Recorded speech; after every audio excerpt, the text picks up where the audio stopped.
Calumet Editions, an eclectic publisher of fiction, nonfiction, and poetry, introduced a new business model nearly a decade ago, in which the publisher and author work as equal partners in a joint venture. Their stable of authors have won numerous and prestigious prizes across literary forms. Where traditional publishers fail to see the value in projects, Calumet cooperates with its authors in realizing a book's potential.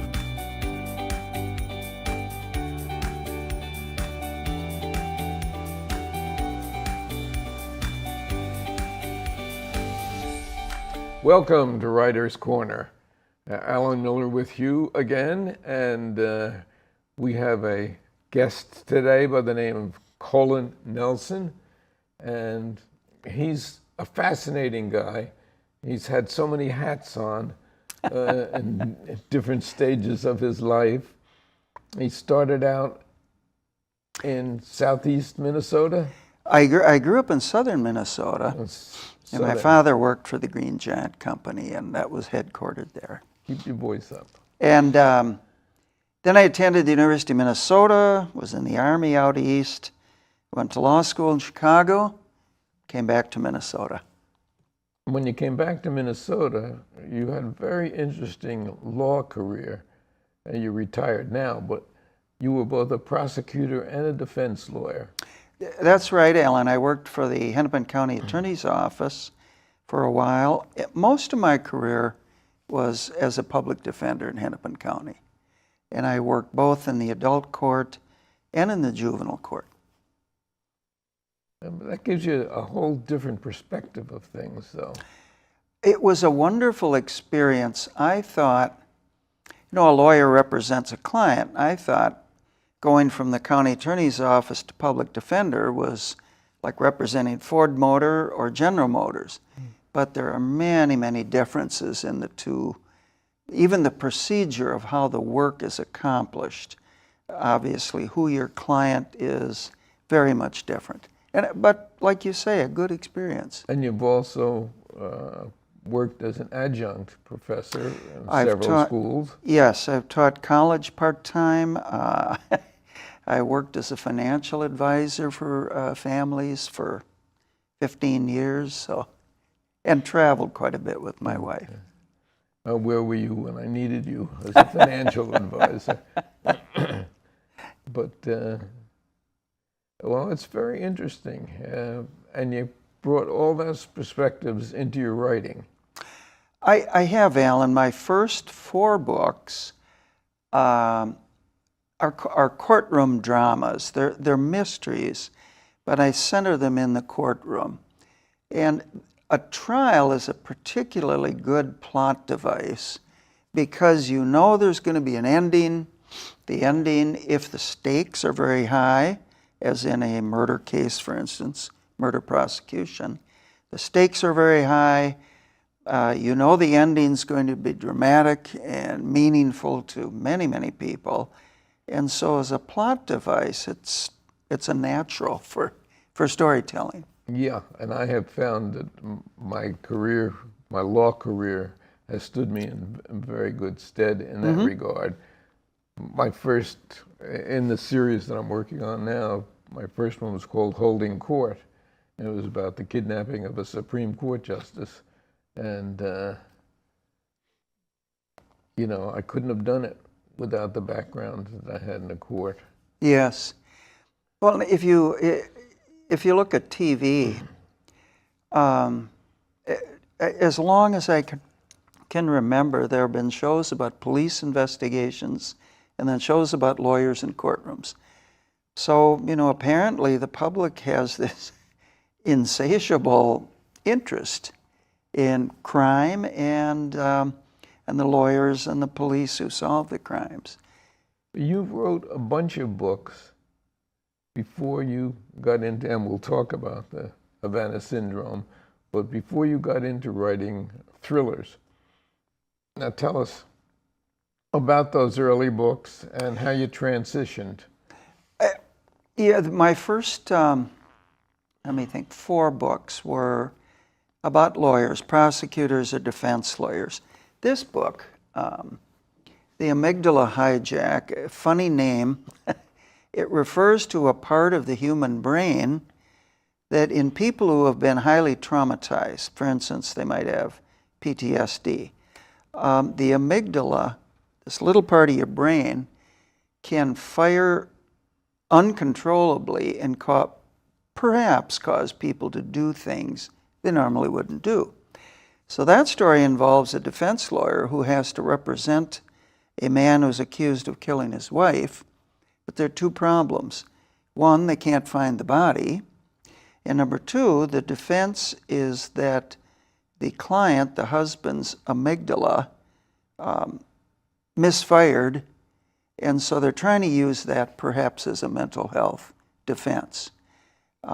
It's never been tried in Minnesota, so it makes the story interesting, but the possibility of that. And I did a lot of research into the mental health aspects, talked to psychologists, many of them. Don't you find that the most important part of your writing is the research? Yeah, that's a good question. I do, and that goes back to what you just asked. Because I worked for so many years in the courtrooms, I could give people, almost any behind closed doors secrets. In fact, in the book, The Amygdala Hijack, got a funny story. I was over at the sheriff's crime lab interviewing one of the deputy sheriffs who worked there, and he gave me a tour. And I finally said, if you were going to commit this crime, how would you do it and not get caught? And he told me, I put that exact thing in the book. Of course. And I would have never figured that out on my own. But here was the expert in the crime lab telling me, well, this might work. Now, the Inca Code, what is that? That is set in Ecuador, Peru, and Machu Picchu. My wife and I visited both those countries and were there 3-4 weeks. And I got the idea of the plot eventually ends up in Machu Picchu. And because I was there and fascinated both with the Inca civilization, their religion, things like that, combined with the interest people have in Machu Picchu, I thought, what a great place to set a murder mystery. So you did. Yeah, and I did a lot of research into the Inca history, and that becomes part of the plot because there's this secret code that refers to some Inca astrological beliefs, and that helps the hero solve the mystery. Now, your newest one, which just came out a couple months ago, is the Havana Syndrome. Right. And that's this one. Yeah. It's also up here. That's right. Tell us about the Havana Syndrome, because that is probably a truer thriller than some of the others. You're right. Again, my wife and I had traveled there. Let's see, we were in Havana, I think in 2019. The Havana Syndrome is based on a true crime. Actually, you were there in 2018. Was it? It has to be 2018 because I'll tell you an interesting story. In 2016, a number of U.S. diplomats in Havana were struck by something. They got excruciating pain in their head. They described it as metal grinding against metal. Many of them collapsed. Got a lot of publicity at the time. It got a lot of publicity. Some of their families also were struck. Yes. All of the highest levels of security in the United States, Department of Defense, the FBI, CIA, investigated these attacks. And to this day, Alan, no one knows who did it, how they attacked them, what kind of a weapon, and why.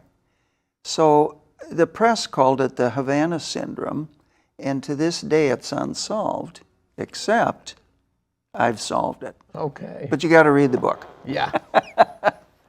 Yeah. It's also cropped up in a couple of other countries. It did. There was one incident in Guangzhou in China. I believe I've got the correct city. And somewhere else that I don't remember. But you're right. Yeah, I think Russia, but Yeah, I'm and not nobody, sure. I mean, all of these victims were studied intensely in U.S. facilities by every kind of doctor you can imagine. There are permanent injuries. I think some even died eventually. To this day, nobody can figure out what happened. Yeah, yeah, and they've had residuals, Yes. serious Yeah. residuals from that. So we get into that and talk about the development of it, your main character, etc. The main character I've been using in all my, I call them travel books, because they're all set outside the United States. There is a United States government agency called the U.S. Export-Import Bank.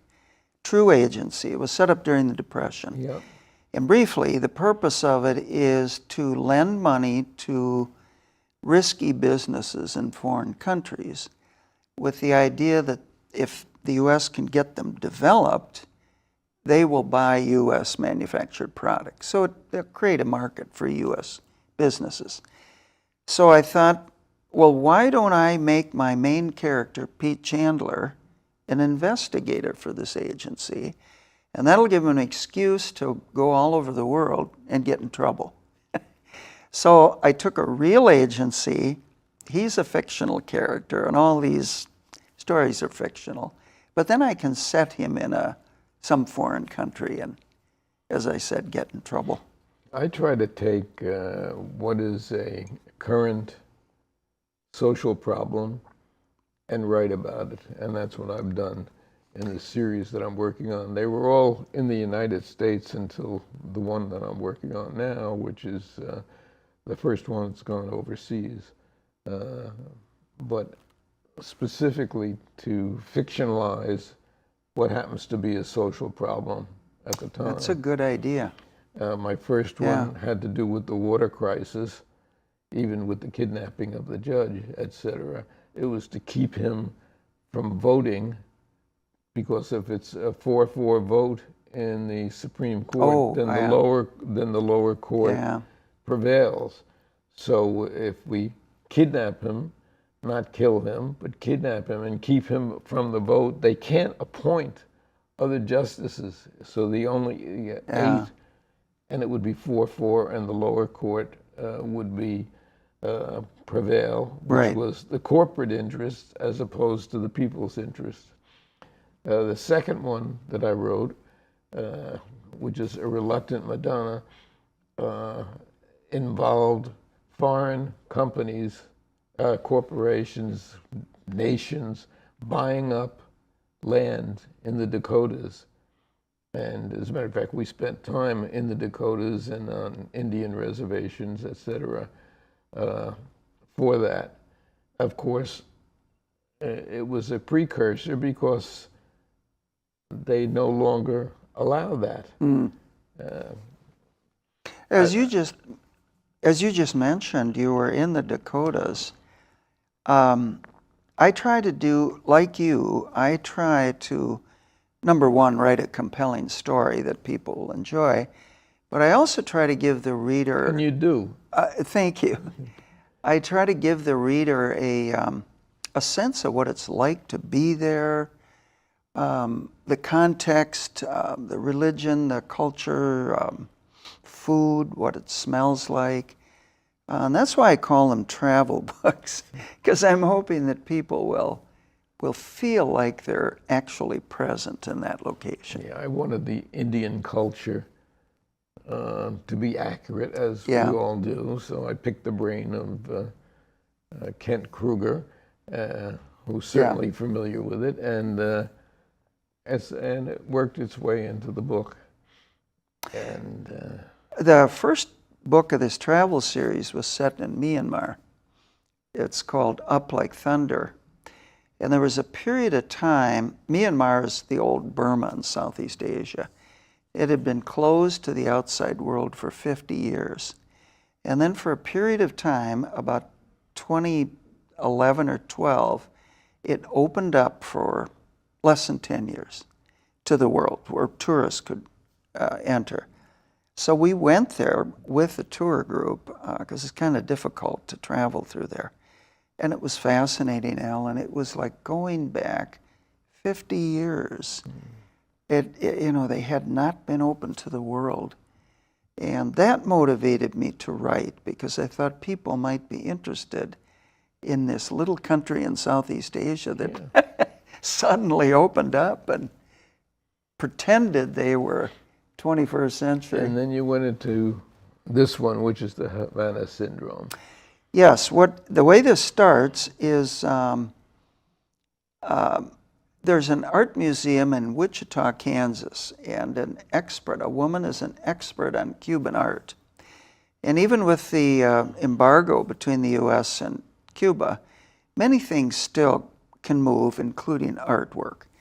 So she receives this painting, which has actually formed the cover of the book.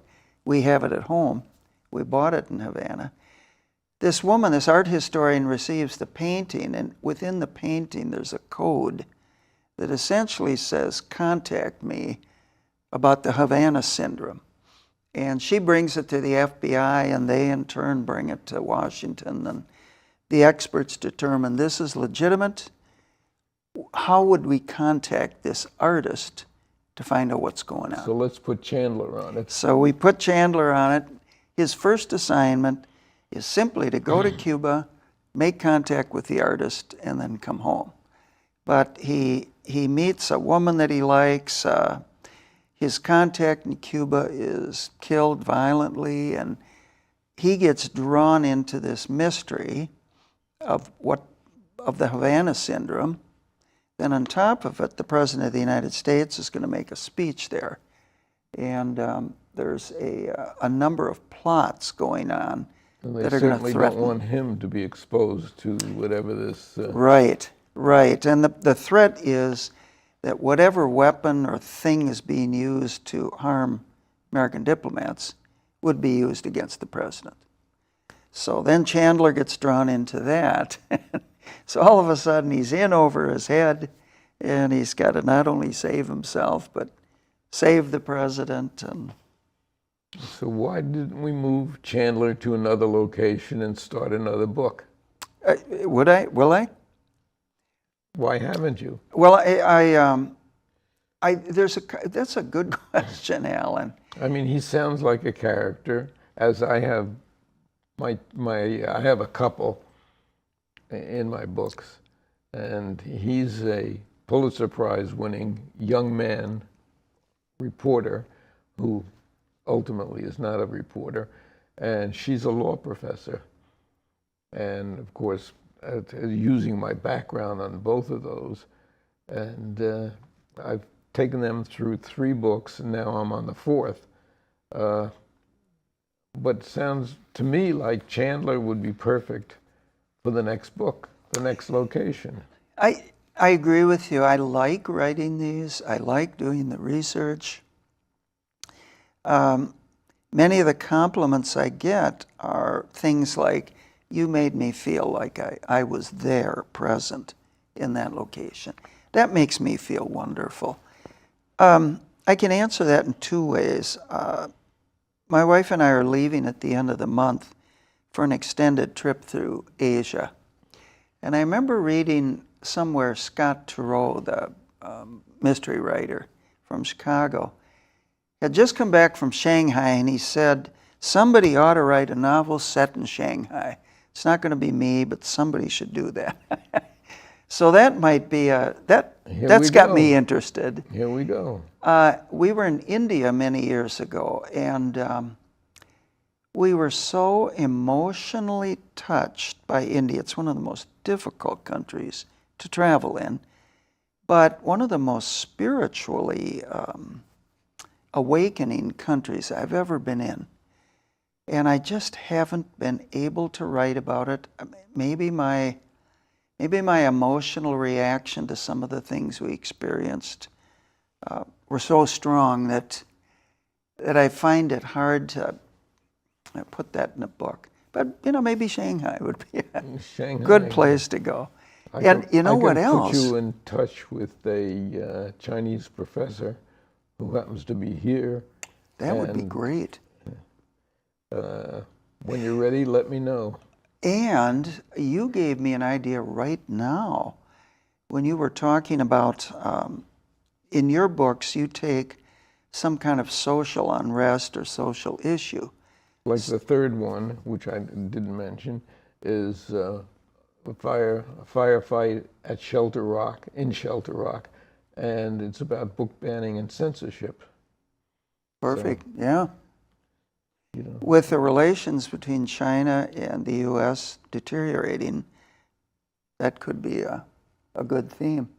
So, The other thing that I like to do is some of these settings, as I think a lot of readers know, your location can become a character itself. absolutely. And so the Havana Syndrome, Cuba, the people were warm, wonderful. There's music on every corner, street corner, but it's a police state.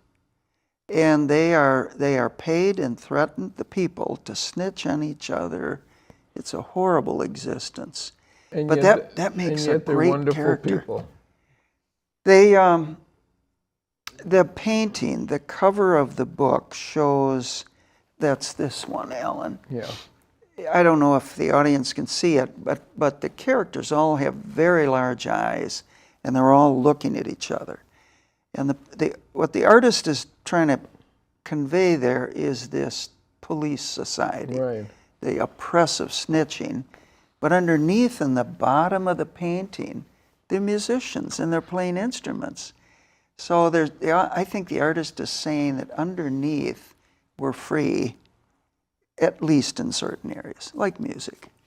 Now, I was the last American to leave Havana. Really? 2018, we were there on a cruise.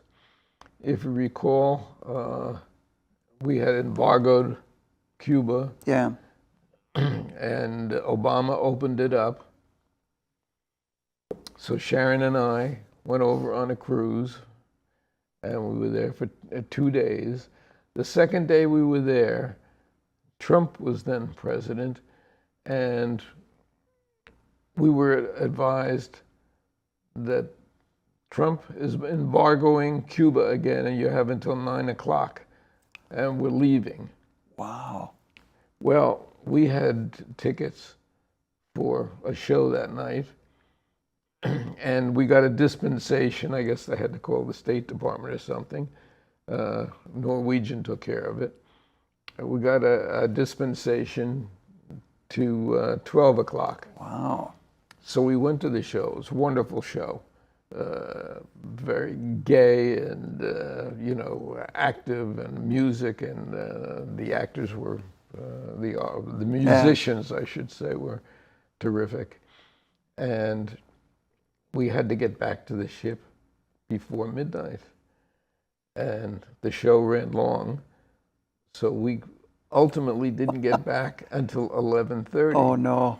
And everybody is going up, and I was the last passenger. So I like to, if I Wow. wrote a book, I would say The Last Man in Cuba. Yeah. Yeah. And Well, I don't put politics in my book, but after having been in Havana and meeting art historians and local people, I developed very, very strong feelings for the embargo. I have the characters in the book talk about what it's like to be Cuban, an average Cuban person, under that structure. So I'm very careful not to make my books political, but I do, in this book particularly, I did want the characters to be honest, the Cuban people that are characters in the book, to be honest about the way they feel. now, when you start a book, do you know how it's going to end? Generally, yes. You probably remember who Mary Higgins Clark was. Oh, wrote sure. 10 million books. And she lived in Minnesota for a few years before she became very famous. She married a local lawyer, as a matter of fact. So I met her, and she was very kind to me. I had breakfast with her a couple of times years ago, and she taught me you always start at the end in a mystery or a thriller. You have to know where it's going, and then you work backwards, planting your clues, the plot twists, and so on. Are you an outliner? Very much so. The more I write, the more I outline. So I use a 3-ring notebook, and I like to still do it pencil and paper. So I set it up like a spreadsheet, except I find that when it's on a big piece of paper, it's a little easier than a computer screen for me. And then each chapter I will also outline. I know how it's going to begin and how it's going to end. I think it was Kurt Vonnegut that said, or advised writers, every character on every page has to want something. It could be just the character wants a cup of water, but they have to want something, and that drives the story. And of course, if you're going to start the chapter with the character wanting something, does she get it at the end or not? Yeah. And, and then each chapter is like that, and that gives your story forward motion. See, I bullet point, and I go from the bullet points, and frankly, in the middle of the night, I get my best ideas. Right. I have a pen right by the side of the bed, and a notebook, and they go down, and then I incorporate them the next day. How many times have you experienced where you're finished writing, close the computer, you're all done, you walk away, and 10 minutes later, all of a sudden, well, I should write this, I should change that. Does that happen to you? Oh, sure. Oh, sure. I just had to make a major revision, and of course, that affects the chapters behind, Sure, and the spacing and everything else, but it is what it is. I want to ask you, and I see we have 2 minutes left, what's happening in this country with regard to censorship? We have seen the book banning, we have seen Stephen Colbert, we have seen now Jimmy Kimmel, we have seen corporate interests really imposing on the First Amendment. What's your take on that? I'm very worried. I think all writers, many Americans are worried, Alan. I'm very worried. But I have two things that give me hope. Well, many things, but in regard to the censorship idea, one, I think that most Americans will see how ludicrous it is for a president of the United States, the most powerful person in the world, being afraid of comedians. I think that most Americans will see that, it just how ludicrous it is. This is not the Chinese army attacking us, or the Russians sending drones over. Nor do we have emergency situations which require... These are comedians. And if the president is so afraid of comedians, my hope is the American public will react to that. And number two, thank goodness we have the internet, because all the administration is controlling now so far is legacy media. But the internet, podcasts, shows like yours on cable TV. The other danger is misinformation coming out over the internet. Oh, sure. We could have an entire we have show about that. We have to have another program on that. We've been talking with Colin Nelson, and the Havana Syndrome is out now. I guess you can get it through Amazon. Yes. And you could get it in bookstores. Bookstores also. Very interesting, challenging, and I thank you so much for the time and the book and the talk. I thank you, Alan. Thank you for offering your show to so many authors. Very generous of you. Thank you. And we're down.